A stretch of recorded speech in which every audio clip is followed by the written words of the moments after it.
ওম নমঃ শিবায়। নমস্কার বন্ধুরা, মুক্তি চ্যানেলে আপনাদের সবাইকে স্বাগত জানাই। শ্রাবণ মাস মানে ভগবান শিবের প্রিয় মাস।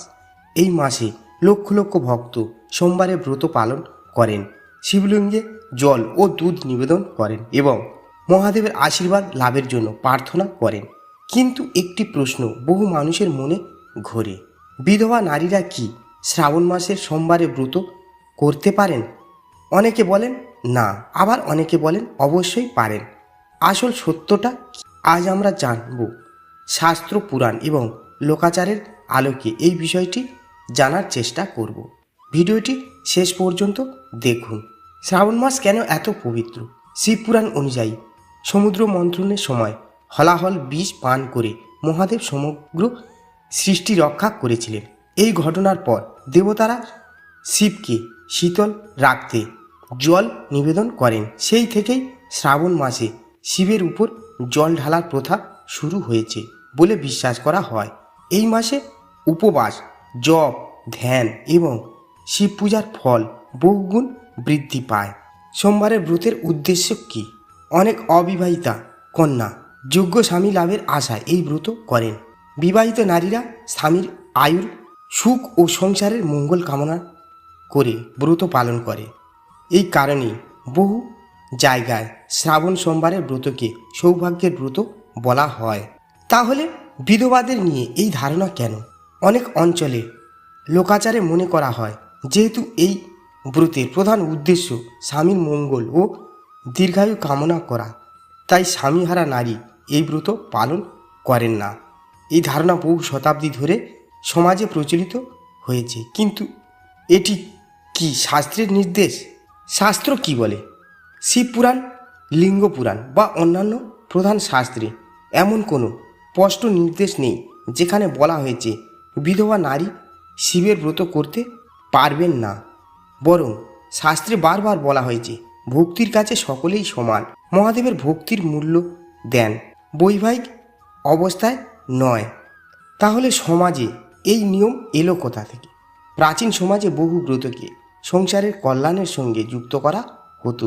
যেহেতু শ্রাবণ সোমবারের ব্রতকে স্বামীর মঙ্গল কামনার ব্রত হিসেবে দেখা হতো, তাই বিধবাদের সেই বিশেষ ব্রত না করার রীতি গড়ে ওঠে। এটি মূলত সামাজিক প্রথা। বিধবা নারী কি করতে পারেন? যদি কোনো বিধবা নারী শিবের প্রতি ভক্তি রাখেন, তাহলে তিনি ওম নমঃ শিবায় জপ করতে পারেন, মহামৃত্যুঞ্জয় মন্ত্র পাঠ করতে পারেন, শিবলিঙ্গে জল নিবেদন করতে পারেন, বিল্বপত্র অর্পণ করতে পারেন, রুদ্রাভিষেক করতে পারেন, ধ্যান করতে পারেন, দান পুণ্য করতে পারেন। এসবের উপর শাস্ত্রের কোনো নিষেধাজ্ঞা নেই। মহাদেব কাদের গ্রহণ করেন? মহাদেব কখনো ধন সম্পদ, জাতি বা বৈবাহিক পরিচয় দেখেন না। তিনি দেখেন ভক্তির আন্তরিকতা। একটি বেলপাতা, এক মুঠো জল এবং একটি নিষ্ঠাভরা হৃদয়েই তার কাছে যথেষ্ট। ভুল ধারণা থেকে সাবধান। অনেকেই বলেন বিধবা নারী শিব মন্দিরে যেতে পারবেন না, আবার কেউ বলেন শিবলিঙ্গ স্পর্শ করা নিষেধ।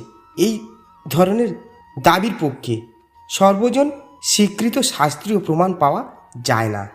তাই কোনো প্রচলিত প্রথা শুনি বিশ্বাস না করে শাস্ত্র ও অভিজ্ঞ আচার্যের মতামত জানা উচিত। আসল শিক্ষা। ভগবান শিবকে বলা হয় আশুতোষ, অর্থাৎ যিনি খুব সহজেই সন্তুষ্ট হন। তিনি ভক্তের হৃদয় দেখেন। তাই কোনো নারী যদি আন্তরিক ভক্তিভাবে শিবের আরাধনা করেন, তার ভক্তি বৃথা যায় না।